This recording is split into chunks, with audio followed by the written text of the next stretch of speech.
గత ప్రభుత్వ హయాంలో అధికారాన్ని అడ్డం పెట్టుకుని స్థానిక సంస్థల ఎన్నికల్లో ప్రతిపక్ష పార్టీల అభ్యర్థులను కనీసం నామినేషన్లు కూడా వేయనీయమని వైసీపీకి కూటమి ప్రభుత్వం అధికారంలోకి వచ్చాక ఆ పార్టీకి అసలు సిసలైన సినిమాను చూపిస్తుంది. కూటమి ప్రభుత్వం అధికారంలోకి వచ్చిన వెంటనే గతంలో వైసీపీ గెలుచుకున్న స్థానిక సంస్థల మున్సిపాలిటీలను, నగరపాలక సంస్థలను టీడీపీ ఖాతాలో వేసుకుంటుంది. ఇందులో భాగంగా ఇప్పటికే చాలా మున్సిపాలిటీలను, నగరపాలక సంస్థలను తన ఖాతాలో వేసుకున్న టీడీపీ తాజాగా మరో మున్సిపాలిటీపై ఆ పార్టీ కన్నుపడింది.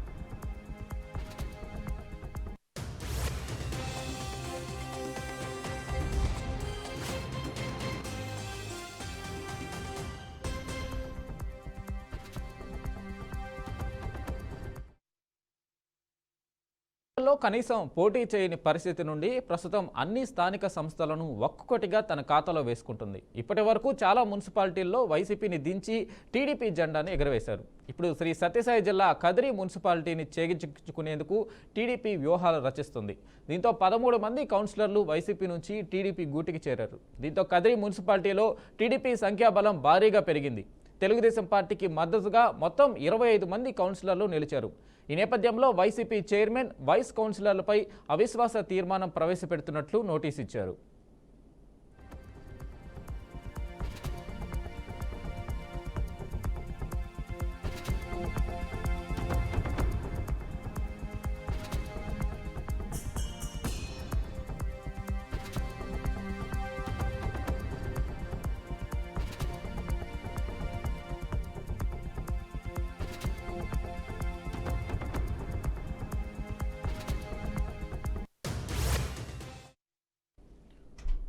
అయితే ఈ అవిశ్వాసంపై రేపు ఓటింగ్ జరగనుంది. దీంతో కదిరి మున్సిపాలిటీలో అవిశ్వాసం నెగ్గుతుందా లేదా ఓడుతుందా అనే అంశంలో కదిరి పట్టణం ఉత్కంఠగా ఎదురుచూస్తుంది. అయితే ఈ అవిశ్వాసంలో ఖచ్చితంగా టీడీపీ గెలిచి తీరుతుందని, కదిరి మున్సిపాలిటీపై టీడీపీ జెండా ఎగరవేయడం ఖాయమని రాజకీయ శ్రేణులు అంటున్నారు. చూడాలి మరి కదిరి మున్సిపాలిటీలో ఏం జరుగుతుందో.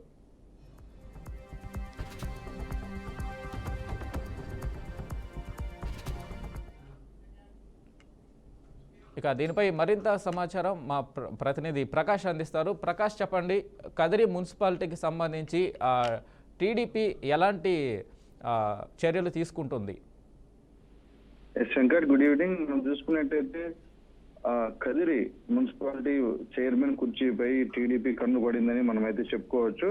అయితే ఇప్పటికే టీడీపీలో చేరిన 13 మంది వైసీపీ కౌన్సిలర్లు ఉన్నారు. గతంలో 2021లో శ్రీ సత్యసాయి జిల్లా కదిరి మున్సిపల్ ఎన్నికలు అయితే స్థానిక సంస్థ ఎన్నికలు అయితే జరిగాయి. అయితే అప్పుడు మొత్తం దాదాపు 36 వార్డులలో ఎన్నికలు జరిగాయి వెంకట్. అయితే వీటిలో వైఎస్ఆర్ కాంగ్రెస్ పార్టీ 30 స్థానాలు విజయం సాధించగా, ఒకటి ఇండిపెండెంట్, దాదాపు తెలుగుదేశం పార్టీకి అయితే 5 స్థానాలు మాత్రమే, కేవలం 5 స్థానాలు మాత్రమే వచ్చాయి వెంకట్. అయితే ఎన్నికల అనంతరం నజీమున్నీసా గారిని అయితే మున్సిపల్ చైర్పర్సన్ గా ఎన్నుకున్నారు. అయితే మొదట్లో పరిస్థితి వైసీపీకి అనుకూలంగా ఉన్నా కూడా తర్వాత కాలంలో పరిస్థితులు మారాయి. అయితే వైసీపీకి చెందిన 5 మంది కౌన్సిలర్లు, ఒక ఇండిపెండెంట్ కౌన్సిలర్ టీడీపీలో చేరి, దీంతో టీడీపీ మున్సిపాలిటీలో బలం అయితే పెరిగింది. అయితే వెంకట చూసుకుంటే ఇటీవల రీసెంట్ గా చైర్పర్సన్ నజీమున్నీసా గారి పనితీరుపై వైసీపీకి చెందిన కొంతమంది కౌన్సిలర్లు తీవ్ర అసంతృప్తి వ్యక్తం చేశారు. ఈ అసంతృప్తి నేపథ్యంలో నజీమున్నీసా గారి నాయకత్వాన్ని ప్రశ్నిస్తూ అవిశ్వాస తీర్మానం నోటీసులు అయితే జారీ చేశారు. అయితే అధికారికంగా సమావేశం నిర్వహించేందుకు ఆర్డీఓ ఎన్నికల అధికారులను నియమించారు. ఈ క్రమంలోనే రీసెంట్ గా జరిగిన కౌన్సిల్ సమావేశం మొత్తం 25 మంది కౌన్సిలర్లు హాజరయ్యారు. వీరిలో టీడీపీకి మద్దతుగా ఉన్నవారితో పాటు వైసీపీ నుండి కూడా తిరుగుబాటు చేసిన కౌన్సిలర్లు ఉన్నారు వెంకట్. అయితే వెంకట్, మనం చూసుకున్నట్లయితే చైర్పర్సన్ నజీమున్నీసా గారి మరియు వైసీపీకి చెందిన 11 మంది గైర్హాజరయ్యారు. అయితే సమావేశం కోరం ఉండటంతో హాజరైన 25 మంది కౌన్సిలర్లు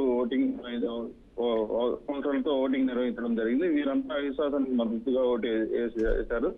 అయితే దీనికి మొత్తం ఒక బ్యాక్గ్రౌండ్ గా అయితే ఈ తీర్మానానికి ఎమ్మెల్యేలు ఎంపీలు అవసరం లేకుండా పాల్గొనడం కేవలం కౌన్సిలర్లతోనే జరిగింది. అవిశ్వాసం అయితే నెగ్గింది.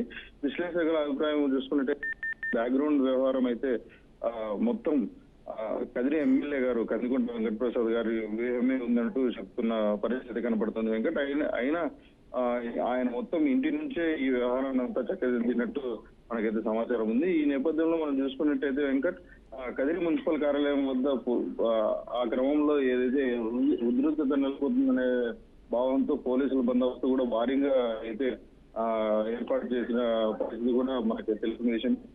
కేవలం ఒక మున్సిపాలిటీ వ్యవహారమే కాదు, ఈ రకంగా వచ్చే ఎన్నికల ఏదైతే స్థానిక సంస్థలు జరిగే పరిస్థితి ఉందో ప్రతి ఒక్క చోటు కూడా టీడీపీ ఏదైతే మున్సిపల్ స్థానిక సంస్థల ఎన్నికల్లో ఇది చైర్మన్ తర్వాత వైస్ చైర్మన్ కుర్చీలను అయితే కైవసం చేసుకోవాలనే ఆలోచనలతోనే ముందుకు పోయే పరిస్థితి అయితే కనపడుతుంది. ఇప్పటికే మనం చూసుకున్నట్లయితే కదిరి మున్సిపాలిటీ పరిస్థితులకు చూసుకుంటే 20 మంది కౌన్సిలర్లు ఉన్నారు. వైసీపీ కౌన్సిలర్లు ఎక్కువ పాటించకుండా చైర్పర్సన్ విస్మరించడం వల్ల పార్టీకి పెద్ద షాక్ అనే చెప్పాలి. ఈ తీర్మానం ద్వారా నజీమున్నీసా తన పదవికి కోల్పోవడం అయితే జరిగిపోయింది.